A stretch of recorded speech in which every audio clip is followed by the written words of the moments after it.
Hello everyone. In this video lecture, we'll begin to discuss the first chapter in the section entitled Audley the Biographer. What I'd like you to do at the outset, however, is to ponder a question. Take about 10 minutes on your own to read through this chapter and contemplate some of the central aspects of Winifred's characterization and the application of her experience to the current narrating Audrey's life, the travails and trials that she is undergoing as she attempts to grapple with the loss of her father. Remember that, as Jessica Grant put it, Winifred serves as a kind of counterpoint, a logical counterpoint that sheds a light on Audrey's experience from an objective external point of view.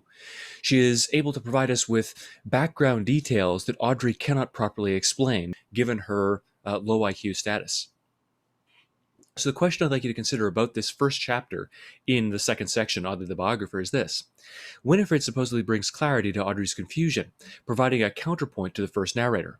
Given this fact, how does Winifred's first chapter here establish our expectations for the rest of this section and comment on the themes, motifs, and ideas generally that dominate this part of Audrey's narrative? We start with this moment of clarity that is meant to set context for everything that transpires later on. In other words, this first chapter gives us a kind of concrete understanding of the defining emotions, experiences, and drives that will carry through the rest of this section. It's almost like the introduction to this section of the novel that lays out the core insights, ideas, motifs, patterns, and desires that are going to dominate Audrey's experience. From what we see of Winifred's perspective on her status and on Audrey, the background details she gives us, what do we learn about Audrey? What do we come to expect about Audrey's experience from this chapter?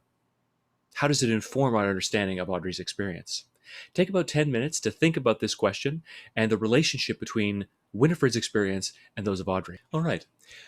So one of the elements of this text, or of Winifred's experience and her unique perspective as a tortoise narrator, that provides us with information about the necessity of human connection at the culminating moment of grief, is in the revisitation of the idea of the ebb. Winifred, on page 158, says that as she fell, as she was dropped from the mouth of a seagull that intended to crack her shell open on the pavement and then feast on her innards, as she fell, dropped from the sky, I will never forget how it felt to fly at such a speed, how death approached fast in the form of ground.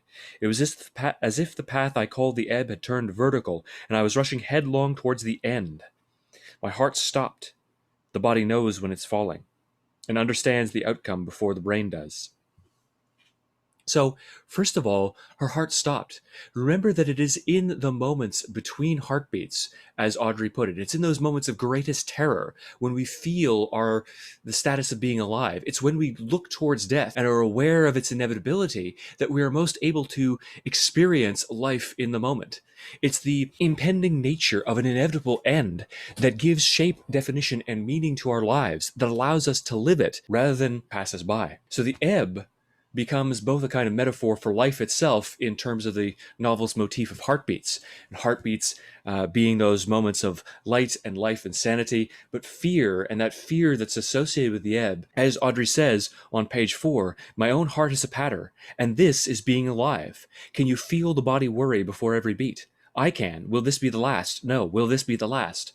No. So you return to that idea of heartbeats being connected to life, obviously on an objective sense, but also to the life that's worth living, because it is the fear of death. It is the reality that there is going to be a culmination to our story, an end to the fall, an end to everything, that allows us to treasure the moments that we do have. Now, that's a really rather trite, potentially objectionable and saccharine perspective, because one could also argue that it is the inevitability of death that renders life meaningless, a farce, because everything that we've striven to do in our lives will be lost and forgotten. That does not seem to be the contention of this text. It does seem to be affirming that death makes life worth living. The ebb, however, we've said, is also analogous to the experience of grief, that path that becomes less a path the further down it you travel. The body knows when it's falling and understands the outcome before the brain does. So here, the ebb, again, serves as an allegory or a metaphor for the experience of grieving. And the experience of grieving is connected in the next series of paragraphs to the defibrillator, the roller coaster. We were driving through the Mojave Desert and we heard the screams before we saw the roller coaster. We had seen nothing for miles. Nothing, nothing, nothing. Then Audrey said, "I think I hear a theme park." It was the end of the long day, and I assumed she was hallucinating. We had both hallucinated Cliff on that particular stretch of highway. But no, I could hear screams. And then I saw it, a giant roller coaster that spelled hell across the sky. So here, we get the sense that through this section of the novel, as Audrey is going through grief and mourning, as she's grappling with it and trying to understand it, she's going through that ebb and becoming progressively more lost. She is also falling. She is falling, screaming in terror without being able to articulate it verbally. And she is going through this successive series of looping falls, up and back down again. She's going through hell. So Winifred's experience of the ebb, its connection to the roller coaster, the reality that the ebb between heartbeats, that the grief and pain that we experience in life actually reminds us that we're alive. The fear of loss keeps us cognizant of our own mortality and of the necessity of treasuring each moment. And yet that pain also renders the life that we're now living hellish, excruciating. The culmination of that commentary on the nature of grief and loss appears at the end of this chapter. The concept of the ebb returns, that space of death or of unlife between heartbeats. But falling, grieving, waiting for that end is all right. We can make it through that long, dark night of our own lives, the fear, the terror, the loss, the pain, and the hell of it, if you have somebody to catch you. The reason a ride like the defibrillator is quote-unquote fun, she explained later when I was safely back on the dashboard, is because you survive. Surprise, you survived. That's the fun. Later, back on the highway, under the stars, I recalled my own heart-stopping fall into the lap of a child, and how I loved her for catching me, and for never once begrudging me the tortoise-shaped bruise I left on her thigh. So, falling or experiencing grief and loss is all right. You can get through it. But there's a distinction. You don't get through it. Like Winifred, you splatter onto the ground, crack open your shell, and die, if there's no one there to catch you.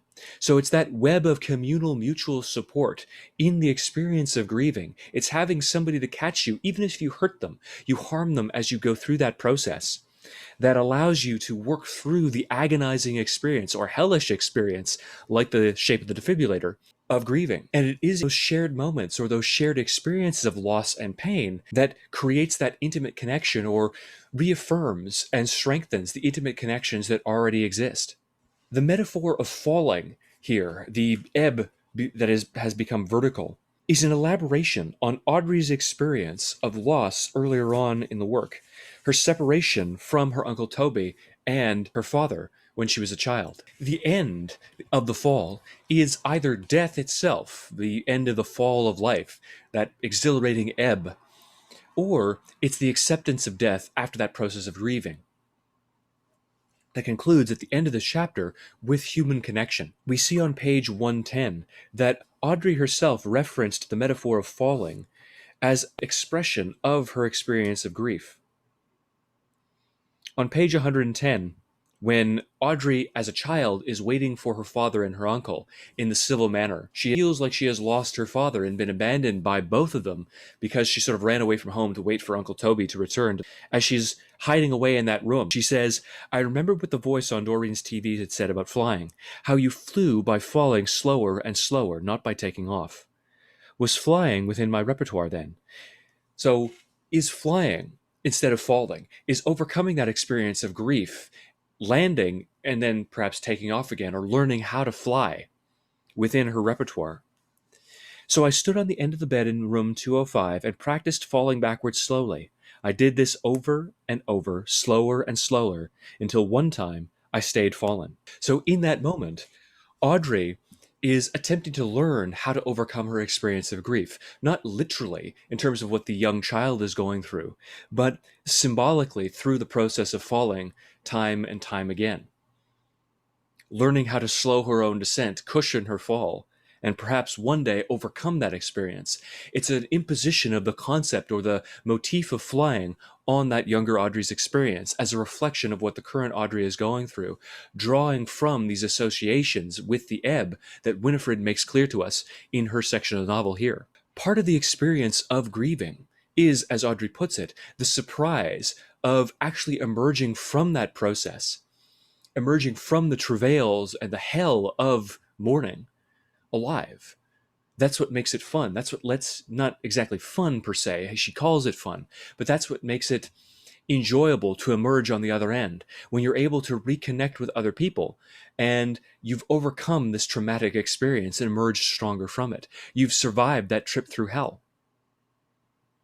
Now, there's a great irony, of course, that undercuts Audrey's assertion that subverts this positive representation of emerging stronger and well connected with other people through the experience of shared grief and loss.